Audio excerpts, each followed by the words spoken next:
Have you ever walked into a room and felt like all eyes were on you?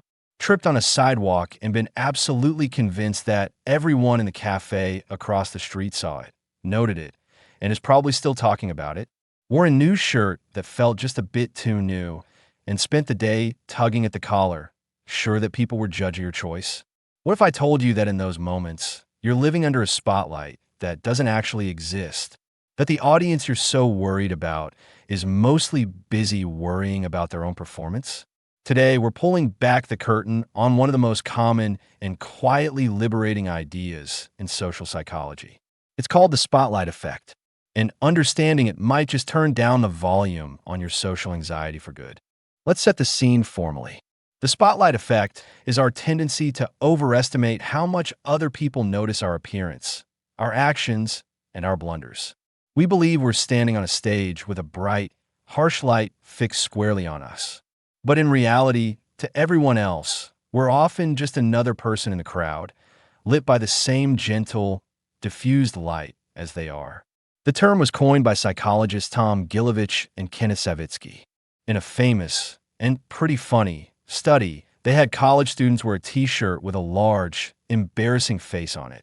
They picked Barry Manilow. The students wearing the shirt predicted that nearly half of their peers would notice it. The actual result? Less than a quarter did. The Manilow effect, if you will, shows our bias perfectly. We are the center of our own universe. Our own feelings, thoughts, and insecurities are so loud and vivid to us. We assume they must be just as prominent to others. But here's the secret. Everyone else is the center of their own universe, too. So why does this happen? It boils down to two key psychological engines. First, there's the egocentric bias. This isn't about being selfish. It's a simple fact of perception. We experience the world from inside our own heads. Our heartbeat is our soundtrack. Our nervous sweat is what we feel. We can't turn off our own internal monologue, so it's hard to remember that others don't hear it. Because our own perspective is so immediate, we use it as a baseline for guessing what others are thinking, and we overproject. Second, there's the illusion of transparency. We often feel that our emotions are leaking out, that our nervousness, embarrassment, or insecurity is as visible as a neon sign on our forehead. If we're blushing, we feel like we've turned into a human tomato. We assume the internal is external. But most of the time, people are remarkably bad at reading our subtle signals. That blush you're sure is blazing, it might be completely unnoticeable. This invisible spotlight isn't just a quirky mental mistake. It charges a silent tax on our lives. It's what keeps you from raising your hand in a meeting because you think your question might sound stupid to everyone. It's what makes you avoid the gym, convinced that seasoned gym-goers are judging your form. It's what fuels social anxiety after a slightly awkward conversation, as you replay it for hours, assuming the other person is doing the same.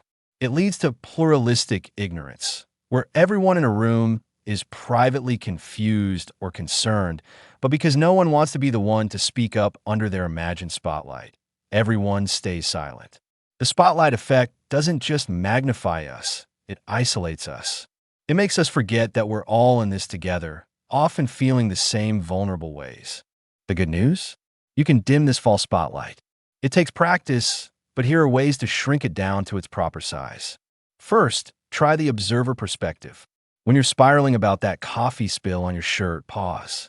Mentally zoom out. Imagine you're a friendly, neutral observer watching the scene from across the room. How much would you truly notice or care about a spot on a stranger's shirt? For about 2 seconds, right? Apply that generous, distant perspective to yourself. It's called decentering. Second, remember you're not the main character in their story. This is freeing, not diminishing. The person you're talking to is likely preoccupied with their own to-do list, their own pending awkward moment, their own hair. They're the protagonist of their life.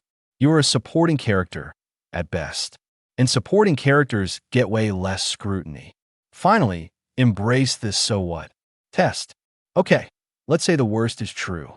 Someone didn't notice your mismatched socks, or your voice cracked, or you sent an email with a typo. So what? What is the actual, tangible consequence? Almost always, it's nothing. No one is keeping a ledger of your minor flaws. The world is remarkably forgiving of the small stuff we magnify into disasters. The spotlight effect reveals a profound, shared human experience. We all feel watched, even when we're not. We are all simultaneously the star of our own private show and an extra in everyone else's. Realizing this isn't about becoming indifferent to others. It's about achieving a kinder, more accurate perspective. It's about directing the compassion you might extend to a friend feeling embarrassed. Oh, don't worry. No one even noticed. Inward towards yourself. The next time you feel that hot beam of imaginary light, I want you to take a quiet breath. Look around. See the other people, each in their own story, fighting their own battles, worrying about their own spotlights. And gently remind yourself, you are seen far less than you think, but you are far more capable than you feel. The real freedom begins when you step out of the spotlight you built for yourself and back into the messy, beautiful, and forgiving shared space of being human.